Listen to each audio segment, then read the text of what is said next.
서 우리를 열방을 치유하는 예배자로 부르셨습니다. 아멘. 오늘 말씀은 다윗의 시편입니다. 다윗이 이렇게 얘기를 합니다. 여호와여 도우소서. 경건한 자가 끊어지며 충실한 자들이 인생 중에 없어지나이다 라고 주님 앞에 먼저 도움을 구하는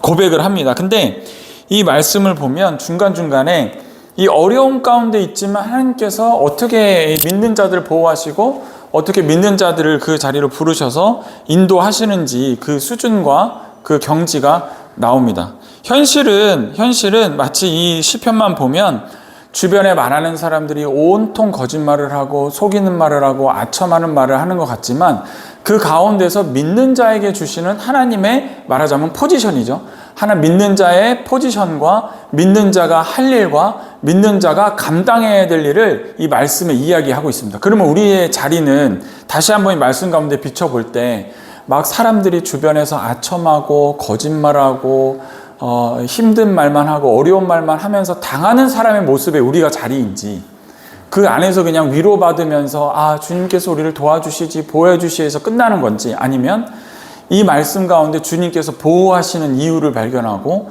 그 사람들을 오늘 하나님께서 안전한 자리에 영원까지 둔다고 이 세대를 걸쳐서 영원까지 두신다는 그 자리에 두심을 발견하고 그 자리에서 사명을 감당하는 사람으로 빛을 내며 살아야 되는 것인지를 우리가 보여야 한다는 말씀입니다. 근데 이 말씀은 주로 어떻게 읽혀지냐면 여러분 세상이 참 힘들지요. 거짓말도 많이 하고 아첨하는 말도 많이 하고 두 마음으로 말하고 또 이런 사람들이 많아서 그런데 여러분 하나님께서 우리를 지켜주십니다. 그런 마음에 상처 입지 말고 위로받으며 살아가십시오가 대부분의 해석입니다. 근데 제가 이 말씀을 조금 깊이 쭉 치어다 보니까요. 이 말씀은 그냥 단순히 어려움 가운데 살고 있는 사람들에게 위로를 해주시고 뭐라고 그럴까요? 멘탈 케어를 해주시는 멘탈을 딱 잡아주시는 말씀이 아니라 네 자리는 거기가 아니야. 네가 살아가고 있는 세상은 그럴지라도 너의 자리는 여기야 라고 말씀해 주시는 자리다 라는 거예요. 그리고 네가 그렇게 할 수 있는 것은 너는 하나님의 말씀을 받은 사람이기 때문에 그가 당연한 거야. 그렇게 할 수 있는 거야 라고 말씀을 하시죠. 5절에 보니까 여호와의 말씀에 가련한 자들의 눌림과 궁핍한 자들의 탄식으로 말미암아까지만 보면은 참 이 말들과 이 세속의 어려운 일들을 당하며 사는 사람들, 말하자면 눌려 있는 사람들, 궁핍한 자들의 탄식으로 있는 사람으로 보입니다. 근데 주님께서는 그 자리를 벗어나서 한 단계 더 올라가서 내가 이제 일어나라고 말씀하시면서 그가 원하는 안전한 지대에 두리라 라고 하시면서요.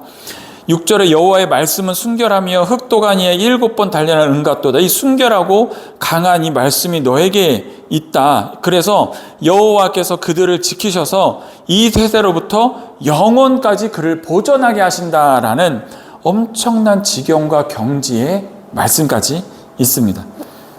단순히 어려운 자리에서 힘내라라는 수준이 아니라는 거예요. 영원까지 이어지는 주님의 순결하고 강력한 말씀으로 이겨나갈 수 있는 그 자리로 인도하신다는 겁니다. 그 자리로 인도함 받은 사람은요, 단순히 자기의 삶만 바라보는 사람이 아니라 많은 사람들을 주께 돌이키는 삶이 되고 이 사회 전체를 또는 나라 전체를 이 지구상에 있는 모든 눌린 자들과 핍박받은 자들과 어려운 사람들을 주님의 말씀으로 말미암아 영원까지 그들을 하나님 앞에 보존되는 삶으로 이 영원이라고 말할 때는 하나님의 나라와 다시 이루어주신 하나님의 나라를 이제 이야기하는 예표하는 예언의 말씀인데 다시 주님이 오셔서 영원한 그 하나님의 나라에 이를 때까지 내가 이 사람들을 보존하겠다라고 말씀하시는 겁니다. 지켜주겠다라고 말씀하는 겁니다. 그러므로 오늘 우리가 있는 이 말씀은 단지 살아남도록 부름받는 것이 아닙니다. 그저 보통의 자리에서 견디면서 살아남는 수준으로 끝나는 말씀이 아니라라는 말씀이에요.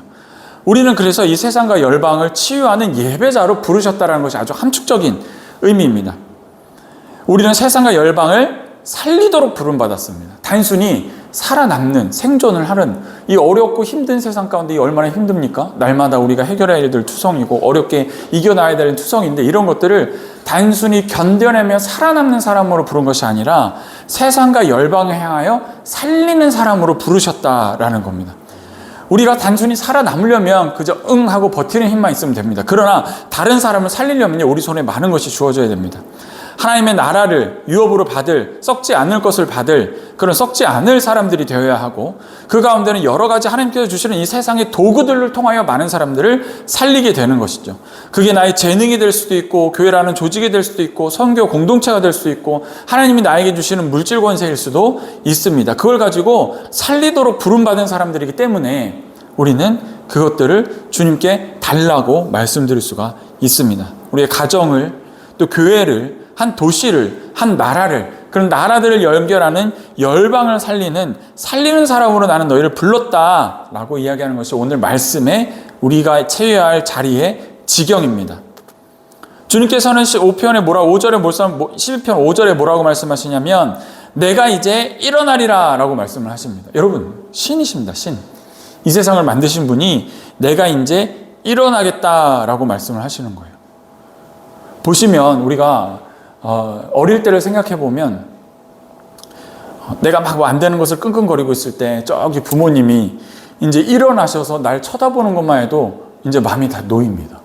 그 일이 다 해결된 것처럼, 해결되진 않았지만 그 도움이 나에게 오겠다, 또는 누군가가 힘 있는 사람이 나를 위하여 일어날 때 우리는 그런 것을 느끼게 됩니다. 닫힌 문이 열리고 눌린 자가 일어나게 되고 절망의 땅에서 소망이 시작되는 일이 시작이 되는 거죠. 이런 주님께서 이제 일어나신다고 말씀을 하시는 겁니다. 누구를 위하여? 나를 위하여.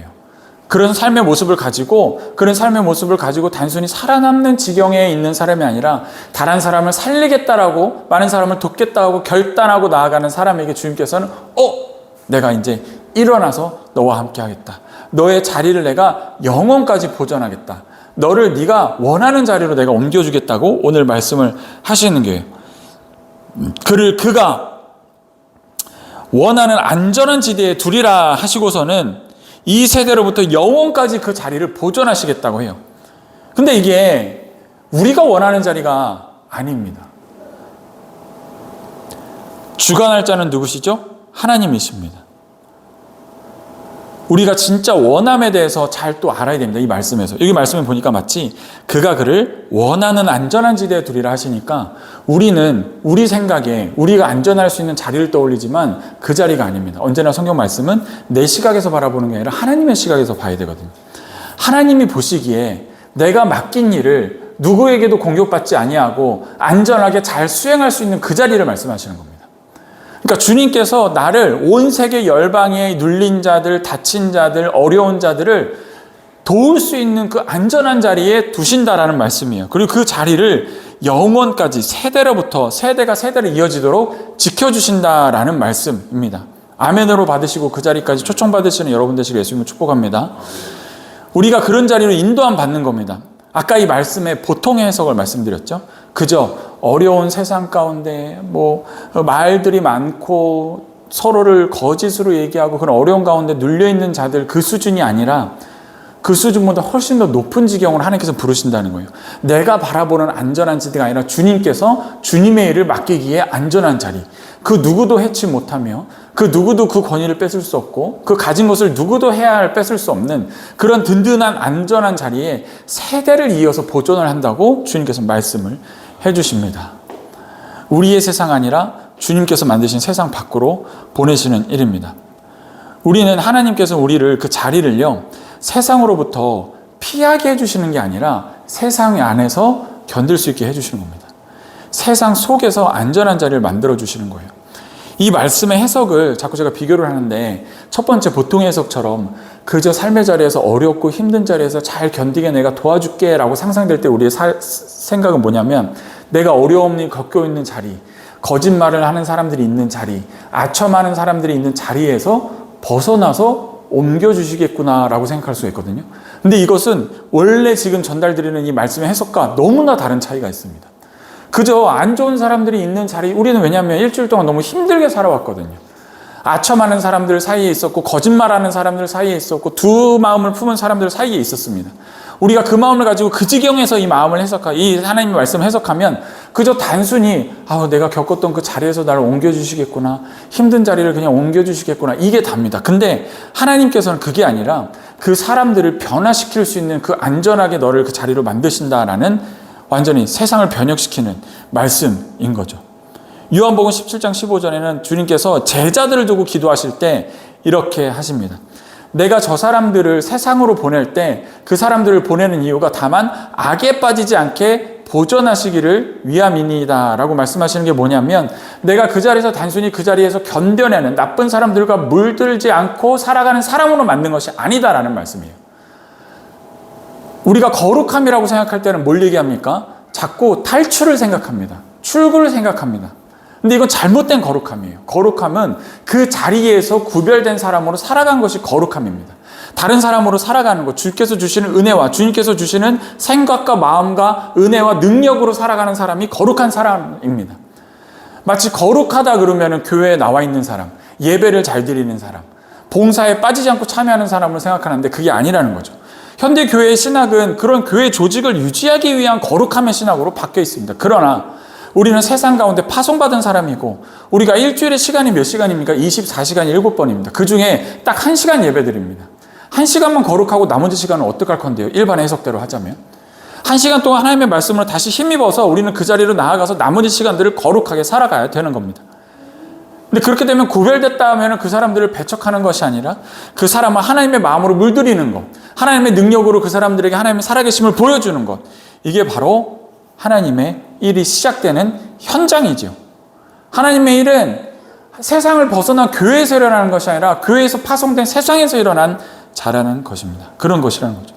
사람을 살리는 말이 우리에게 있고, 공동체가 함께 살아가도록 돕는 손길이 우리에게 있고, 아이에게 꿈을 심는 일이 우리에게 있고, 관계를 회복하는 일이 우리에게 있고, 약한 사람의 손을 잡아주는 것이 우리에게 있고, 배움의 길을 여는 길, 이것이 바로 하나님의 일이 될 수 있다는 거죠. 사회에서, 가정에서, 또는 도시에서, 국가에서, 온 세계 열방에서 그 자리에서 우리는 그런 사명을 감당할 수 있는 사람들입니다.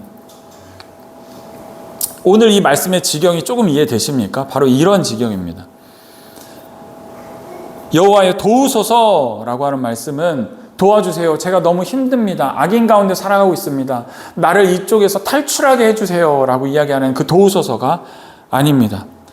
이 시를 한 사람이 쓴 거거든요. 다윗이. 근데 마치 한 사람이 썼습니다. 경건한 자가 끊어지지 않으며 충실한 자들이 인생 중에 없어지고 있습니다.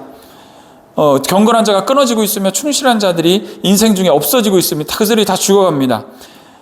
그들이 이웃에게 각기 거짓말을 하고 아첨하는 입술과 두 마음으로 말하는 사람이 참 많습니다. 여호와께서 이 모든 아첨하는 입술과 자랑하는 혀를 끊으시리니 라고 예언을 합니다. 그러고 보니까 이 말씀의 해석을 우리가 세상 가운데 힘들지만 나를 도우소서가 아니라 주님께서 도우소서, 이 자리는 주님의 말씀으로 변화됩니다라는 시각으로 읽을 때랑 다르다라는 거예요. 그들이 말하기를 우리의 혀가 이기리라, 우리의 입술은 우리의 것이니 우리를 주관할 자가 누구리요 함입니다. 세상 사람들이죠.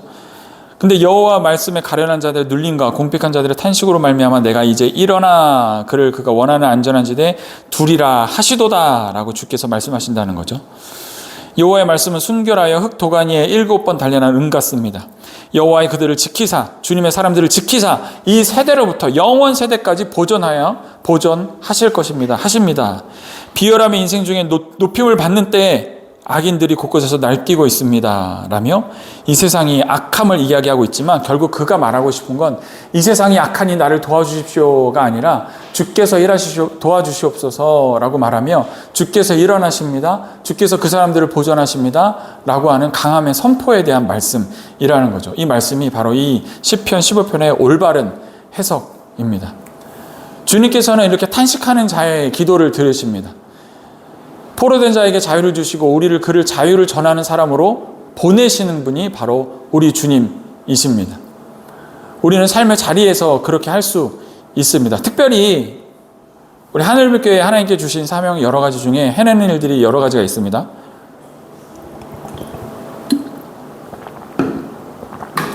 앞으로 꿈을 꾸며 하는 일들 중에 학교를 짓는 일을 좀 하고 싶다는 생각이 들었습니다. 그 탄자니아 선교사님이 지금 탄자니아 사역을 하시며 유치원, 초등학교, 중학교까지 다 만드셨어요. 그 학생들이 지금 한 800명, 600명, 800명 정도 된다고 하시는, 교직원만 한 130명 정도 되세요. 근데 예전에 한번 하신 말씀이 대학교까지 짓고 싶은데 나에게 남은 시간이 얼마나 있을지 모르겠다라고 말씀을 하시더라고요. 근데 그 대학교를 짓는 일에 예산이 얼마나 드는지 한번 계산을 해보셨대요. 근데 한화로 한 300억 정도 들어가더라, 이렇게 이야기를 하시더라고요. 근데 주님께서 하시면 능히 하실 줄 믿습니다. 우리를 통해 하나님께서 한 학교의 열방이 미래를 바꾸면, 한 아이의 미래, 우리는 지금 탄자니아 학생들을 데리고 스터디 투어를 시키면서 그 학생들이 이 세상에 이 한국의 좋은 것들을 보고 선교사님이 하신 일들을 보고 또 그것을 가지고 자기 나라에 돌아가서 일하게끔 하잖아요. 결국 한 아이의 미래를 바꾸고 한 가정의 가능성을 우리가 만든 것이고, 또 한 지역의 다음 세대를 우리가 심는 일을 한 겁니다.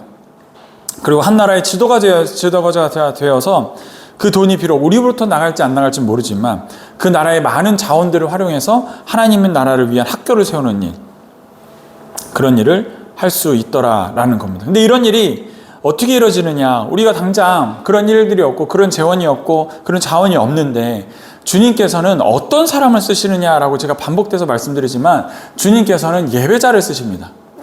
이 예배자라는 것을 다르게 표현하면, 다르게 정의하면 하나님께서 쓰시기 좋은 도구가 전 예배자라고 표현하고 있습니다. 하나님께서 몇 천억, 몇 만금, 몇 조를 맡기셔도 하나님께서 쓰시기 좋은 도구가 되는 사람은 바로 예배자인 거예요. 하나님이 망치를 휘두르고 쓰시는데, 하나님이 이 세상을 호령하시는 나팔로 쓰시는데, 하나님께서 쓰시기에 참 불편한 도구가 되면 하나님께서 그 도구를 쓰시지 않죠. 망치를 치려는데 자꾸 미끄럽게 빠져나가고 자꾸 뭐 머리가 빠진다든지 이렇게 되는 망치는 쓸 수가 없는 겁니다. 그럼 예배자라는 것은 무엇이냐라는 거 봤을 때 예배자는 자기 그릇에 하나님의 성품을 담는 사람입니다. 하나님이 뭔가 시켰을 때 하나님의 생각과 하나님의 성품대로 일할 수 있는 사람, 그게 바로 예배자라는 것이죠. 저는 거기 특별히 우리가 하나의 잔으로 표현하고 그릇으로 표현된다면 우리가 성령의 9가지 열매를 잘 담는 사람이 되어야겠다라는 말씀으로 저는 주님 앞에 선포합니다. 사랑, 희락, 화평, 오래 참음, 자비, 충성, 온유, 절제. 사회화오자 양충 온절. 자비가 빠졌죠. 자비, 양성, 충성, 온유, 절제. 이 9가지, 성령의 9가지 열매를 내 마음에 잘 담는 사람이 주님께서 쓰시기 좋은 도구입니다. 이것을 날마다 묵상함으로 하나님 앞에 내 안에 이 성령의 9가지 열매가 가득히 있을 때 주님께서 내 마음에 성령의 일하심으로 내 마음에 힘을 주시고 나의 능력을 주셔서 주님께서 쓰시는 도구가 되어야 되는 줄 믿습니다. 또 그렇게 되는 우리 교회가 될 줄 믿습니다. 우리 자녀들이 그런 자녀가 될 줄 믿고 우리 스스로들이 그렇게 될 줄 믿습니다. 이것은 비우는 활동이 먼저 돼야 됩니다. 나의 잔에 우리는 뭐가 담겨 있습니까? 여기처럼 하나님의 성령의 9가지가 담겨있는지, 아니면 여기 찌꺼기에 내 욕심, 내 질투, 미움 같은 시기 질투, 염려, 걱정 이런 것이 담겨 있으면 생각해 보시죠. 이런 게 아무리 담겨도 그런 것들이 같이 희석돼서 섞이게 되는 것이죠. 그 안에 그것들을 잘 비워내는 일을 우리가 해야 됩니다. 근데 이 비워내는 일은요, 우리가 스스로 할 수 있는 게 하는 게 아니라 성령님께서 하실 수 있는 일입니다. 성령께 날마다 의지하는 겁니다. 주 하나님, 내 마음에 미움, 다툼, 시기, 질투, 비교하는 마음, 인색한 마음 없게 하여 주시옵소서. 주님, 이 안에 염려, 걱정, 근심 없게 하여 주시옵소서. 두려움 없게 하여 주시옵소서. 그리고 주님의 사랑을 담고, 희락을 담고, 화평을 담고, 오래 참음을 담고, 자비를 담고, 양선, 충성, 온유, 절제를 가득히 찰랑찰랑 담아주시옵소서. 그리하여 나의 그릇에 그것이 차고 넘쳐서 흘러나가게 하여 주시옵소서. 그게 바로 우리가 세상 가운데 파송받은 삶입니다. 예배자의 예배는 우리가 그것을 쌓아두는 것이 아니라 그것이 흘러넘쳐서 세상으로 흘러나가는 것입니다. 그렇기 때문에 우리가 예배 시간에 모이는 것, 내가 혼자 스스로 아침에 예배를 드리는 시간, 말씀을 보는 시간은 내 혼자 좋은 것을 쌓으려고 하는 것이 아니라 그것을 흘러넘치게 해서 오늘 하루의 삶 가운데 세상으로 흘려보내는 것이 바로 우리의 삶의 자리의 지경입니다. 이것은 마치 뭐냐면 오늘 우리가 시편 12편을 단순히 어려움 가운데 도움을 구하는 지경에 원하는 것으로 그걸 귀결하는 것이 아니라, 그것을 생각하는 것이 아니라, 그것이 더 크게 작용하여서 하나님께서 보내신 자리에서 그 세상을 빛과 소금의 역할로 변화시키는 자리까지, 단순히 견디는 자리가 아니라, 아까 뭐라고 표현했죠 제가? 단순히 살아내는 자리가 아니라 살리는 자리로 부르시는 그 지경으로 변하는 것처럼, 이 우리의 체험과 우리가 이 예배를 채우는 것은 단순히 내 것을 가득, 내 것만 채워서 내 마음에 기쁨과 감사로 남는 것이 아니라, 그냥 나만 견디는, 살아내는 삶이 아니라 이것이 흘러 넘쳐서 살리는 삶으로까지 이어지는 그 파송의 자리까지 우리의 잔을 채우시는 주님의 은혜를 우리는 경험해야 됩니다. 이게 막 흘러 넘쳐갑니다. 하나님의 사랑이 흘러 넘쳐나가고, 하나님의 화평이 흘러 넘쳐나가고, 하나님의 긍휼이 흘러 넘쳐나가고, 하나님의 비전이 흘러 넘쳐나가서 우리는 그 통로로서 하나님께서 채우신 은혜들을 마구마구 흘려보내는 자리까지 보내는 것이다 라는 것이 오늘 우리가 예배 가운데 깨달아야 될 말씀의 은혜인 줄 믿습니다. 우리는 하나님께서 주시는 그 복이 끝나는 종착지가 되는 것이 아니라 복을 흘러보내는 통로가 되어야 되는 것입니다. 근데 하나님께서 주시는 은혜는 얼마나 놀라우냐면, 우리가 잔이고 그릇이잖아요. 나에게 담긴 것을 그냥 다 쏟아 부어도 그건 하나님이 주시는 거잖아요. 그럼 이게 다시 채워질까요? 안 채워질까요? 반드시 다시 채워집니다. 하나님께서는 이런 시원한 물이 세상에 한 통밖에 없다, 한 통밖에 없는데 주님 한 10통 가지고 계신 거예요. 그래서 한 잔을 김민기라는 그릇에 쫙 담았어요. 근데 이걸 홀짝홀짝 혼자 마시는 게 아니라 옆 사람들한테 막 퍼줘. 그러고 나서 이제 먹을 게 없으니까 목마르잖아요. 그럼 주님이 안 주실까요? 꼴꼴꼴꼴 한 병 더 주시죠. 그래, 너도 마시고 또 나눠줘. 또 다 나눠주고 왔어요. 그럼 하나님께서 또 안 주실까요? 주죠. 시원하게 마셔라. 그리고 또 주십니다. 그래도 마르지 않는 것이 바로 축복의 통로의 삶이 되는 것이죠. 단순히 살아내는 삶, 견디는 삶이 아니라 살리는 삶을 살기로 우리가 순종할 때 하나님께서는 와, 드디어 이 친구다. 내가 이 친구를 사용해서 도구로서 쓸 수 있겠다 하셔서 주님께서 화평, 충만하게 부어주실 줄 믿습니다. 그러므로 우리가 삶의 자리에서 해야 될 자세 또 하나는 단순히 갈등을 피하고 어려움을 피하고 견뎌내는 것이 아니라 그 가운데 진실을 사랑으로 말하고 서로 이야기를 듣는 것. 이것이 또 현실적으로 할 수 있는 일이죠. 화평을 말하셨거든요, 주님께서는. 자, 하나님께서는 이 성령의 9가지를 통해서 우리를 성품으로 완성시키는데, 이것을 두 글자로 뭐라고 말씀하시냐면요, 바로 영성이라고 이야기를 합니다. 영성. 하나님의 성품이 잘 담겨 있고 그 사람의 영적인 성격이 바로 영성이거든요. 영성이 없는 사람이 있습니다. 내 안에, 아까 그 잔에 염려, 미움, 다툼, 시기, 질투, 염려, 걱정, 강박, 또 두려움으로 가득 차 있으면 영성이 없는 삶이 됩니다. 영적인 성격이 아예 없는 거죠. 발달되지 않은 거죠. 그런 하나님의 마음으로 충만하게 내가 담겨 있으면 영성 있는 삶이 되는 겁니다. 영적인 성격이 아주 버라이어티하게 아름다운 삶으로 다듬어져 가는 거죠. 하나님의 일은 그래서 그 영성으로 드러납니다. 사람에게. 이 사람이 영성이 있느냐 없느냐는 하나님의 성품이 얼마나 드러나느냐 안 드러나느냐 이것이거든요. 그래서 우리의 능력으로만 되는 것이 아니라 하나님이 부어주시는 그 영성, 하나님의 은혜들로 이어져 나가는 거죠. 여러 가지 개념들을 오늘 말씀드렸는데, 자, 하나님께서는 이런 것들을 한 걸음 한 걸음 우리에게 인도하십니다. 이 그림을 왜 준비를 했냐면요, 아까 여러 가지 지경을 비교해 드렸습니다. 단순히 살아내는 삶, 살리는 삶, 또 우리가 그냥 견디는 삶에서 이 일을 하는 삶, 또 내 잔을 가득히 채우는 것에서 끝나는 삶, 잔으로 흘려보내는 삶, 그 지경에 시프트 업을 시킨 건데요, 이게 코칭에서도 나옵니다. 뭐냐면 몇 번 말씀드렸죠? 마이너스 있는 사람들을 단순히 0까지 기본적인 삶을 할 수 있는 사람까지 끌어올리는 것을 카운셀링이라고 합니다. 상담이죠. 근데 0에 있는 사람을 플러스로 올리기 위해서 동행하는 사람을 코치라고 합니다. 코치. 그걸 코칭이라고 해요. 그리고 플러스에 올라와서 자기의 삶을 잘 하고 있는 사람, 자기 사업이든 사역이든 자기의 뭐 인성이든 모든 걸 잘 갖추어서 잘 살고 있는 사람이 문제가 톡톡 생겨요. 근데 그것을 문제를 발견해서 그 문제의 핵심적인 핀셋화된 솔루션을 주는 사람을 카운셀러라고 합니다. 컨설팅이라고 하죠. 컨설팅. 죄송합니다. 컨설팅. 그래서 우리가 말씀을 어느 지경에서 깨닫느냐 이거예요. 카운셀링의 지경에서 깨닫는 사람은 단순히 살아내는 삶, 견디는 삶인 거죠. 그리고 내 잔만 그냥 채우는 삶은 0인 거예요, 0. 그러나 주님께서는 성령의 하나님께서 우리와 함께 하셔서 단순히 견뎌내는 삶이 아니라 그것을 가지고 더욱더 흘러 넘치는 삶으로 마음으로 커지게 만들어 주시고 그것을 또 잘 나누고 쓰는 사람으로 만드셔서 그곳에 생기는 어려움을 주님의 말씀으로 컨설팅 해주시는 그 삶으로 우리가 말씀을 바라보자라는 말씀입니다.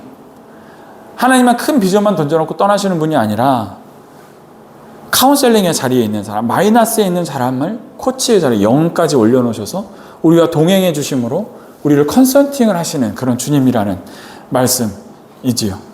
우리는 어떤 지경에서 이 말씀을 보고 있습니까? 근데 이 지경은 우리가 하나님 앞에 선택하고 순종함에 따라서 우리가 받을 수 있는 은혜입니다. 내가 이 말씀의 지경을 알면서도 아직도 나는 견디기 힘들어. 그 사람들한테 치이기 힘들어.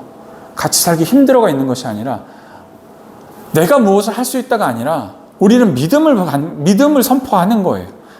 하나님께서 나는 이런 사람으로 쓰실 것이다. 나는 지금 이 자리에 있지만 주님께서 나에게 이런 걸 쓰실 것이다. 이렇게 하실 것이다 라는 것을 우리가 비전으로 선포를 하는 거죠. 우리가 학교를 지을 것이다. 하나님의 말씀으로 나라를 변화시킬 거다.